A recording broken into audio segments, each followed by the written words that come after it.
दोस्तों इस कहानी का शीर्षक है शापित चुड़ैल, जो कि सच्ची घटना पर आधारित एक डरावनी और खौफनाक कहानी है। दोस्तों इस वीडियो में हम लोग इसी कहानी के बारे में जानने वाले हैं दोस्तों। लेकिन उससे पहले मैं कहना चाहूंगा कि मेरा चैनल अभी तक आपने सब्सक्राइब नहीं करा दोस्तों, सब्सक्राइब कर लीजिए, क्योंकि चैनल सब्सक्राइब करना एकदम फ्री है और इसमें आपको कोई नुकसान भी नहीं है दोस्तों। तो चलिए दोस्तों इस कहानी को शुरू कर लेते हैं। चुड़ैलों के किस्से तो कई सुने होंगे आपने, पर जब कोई कर्मों और अभिशाप से चुड़ैल बन जाए तो हैरत अंगेज अनहोनियां जन्म लेती हैं। ऐसे ही अनहोनी इस कहानी के लेखिका की सहेली रीता के साथ हुई थी दोस्तों। आज से कुछ साल पहले रीता अपनी माँ के साथ असम में रहती थी। रीता की माँ को काले जादू में महारत हासिल थी। उसकी माँ लोगों पर काला जादू करती थी और ज्यादातर मार भी डाला करती थी दोस्तों।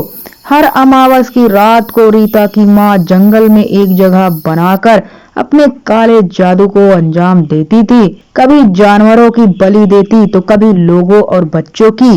काली शक्तियों की उपासना करना, भूत प्रेत को वश में कर लोगों पर छोड़ देना, इन सब से लोग रीता की माँ को चुड़ैल कहने लगे और बहुत अभिशाप भी देते थे।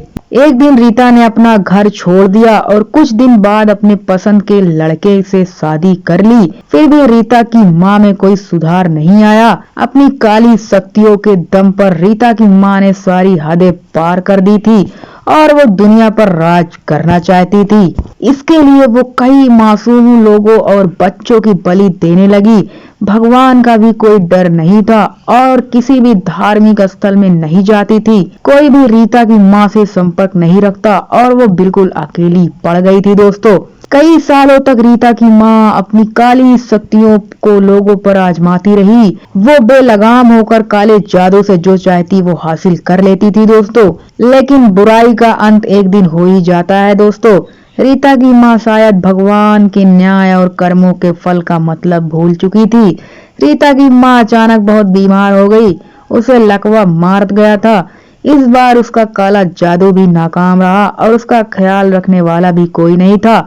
डॉक्टर के इलाज शुरू करने से पहले ही उसका हाल और भी खराब हो गया था। जितनी भी आत्माएं और भूत प्रेत को उसने अपने वश में किया था, वह सारी काली शक्तियां उस पर ही भारी पड़ गई थी। जितने भी मासूम लोगों और बच्चों की बलि उसने दी थी, उन सब की आत्मा अब रीता की माँ के शरीर को नोचने लगी थी दोस्तों।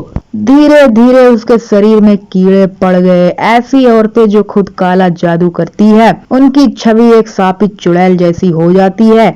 उनका अंत में रीता की माँ जैसा ही हाल होता है दोस्तों। किसी भी डॉक्टर ने रीता की माँ का इलाज करने से मना कर दिया। लोग दूर से उसकी हालत देख कहते, इस चुड़ैल का यही हाल होना चाहिए था। अब सारी काली शक्तियाँ इससे ही लिपट गई हैं। भगवान की लाठी में आवाज नहीं होती दोस्तों। कुछ दिन बाद तड़पते हुए रीता की माँ ने दम तोड़ दिया था। वह सारी काली शक्तियां और भूत प्रेत रीता की माँ की आत्मा को अपने साथ ले गई। ब्रह्मांड में सारी अच्छी बुरी शक्तियां घूमती रहती हैं।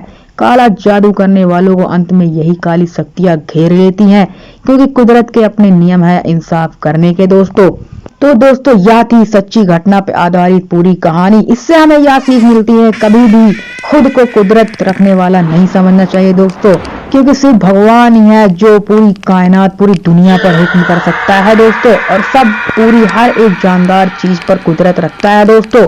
इसलिए हमें कभी इस बात पर जरा भी सोचना नहीं चाहिए दोस्तों। अगर ये कहानी आपको कुछ सीख देने वाली और हॉरर लगी हो दोस्तों, तो वीडियो को लाइक कर देना दोस्तों और मेरे चैनल को सब्सक्राइब कर देना, ताकि और भी मैं खतरनाक हॉरर टाइप वीडियोस बनाता रहूं आप सबके लिए दोस्तों। तो बस दोस्तों इसमें इतना ही, फिर मिलते हैं अपने नेक्स्ट हॉरर स्टोरी के साथ। तब तक के लिए अपना ध्यान रखना दोस्तों।